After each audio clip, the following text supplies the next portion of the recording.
Mukhang bag, 'di ba? Pero hindi, upuan 'to. O ayan, ganyan lang siya pagkabukas mo ng bag na 'to, magiging upuan na siya na maliit, 'di ba? So kaya tamang-tama 'to, guys, kung mahilig kayong mag-camping, mahilig kayong gumala, mahilig kayong tumambay, magmuni-muni.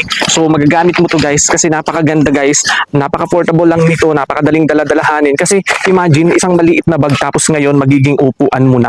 So walang kahasel-hasel, napakadaling gamitin. Ayan, ganyan lang siya pagkabukas mo ng bag na 'to, magiging upuan na siya na maliit, 'di ba? So walang kahirap-hirap. Kaya kung mahilig kayong mag-camping, mahilig kayong kumala, mahilig kayong tumambay kung saan-saan, ayan. So magagamit mo, mapapakinabangan mo yung upuan na to. Napakamura lang nito, guys. Ang maganda dito, 'di ba, napakaliit lang niya, hindi mahirap dadalahanin. Kahit ilagay mo sa maliit na bag mo, kahit labit-labit mo lang, 'di ba? Mukha lang siyang parang pouch pero maliit na upuan 'yan, 'di ba? Ang gandang gamit nito sa mga camping kapag kayo ay tumatambay sa tabi ng kalsada, sa tabi ng dagat, 'di ba? Minsan tumatambay tayo kaya ay sa bundok, 'di ba? Magkakamping ka. Ang gandang gamit ng bag ang gandang gamit ng upuan na to kasi, guys, sobrang liit lang niya, sobrang daling daladalahanin, 'di ba?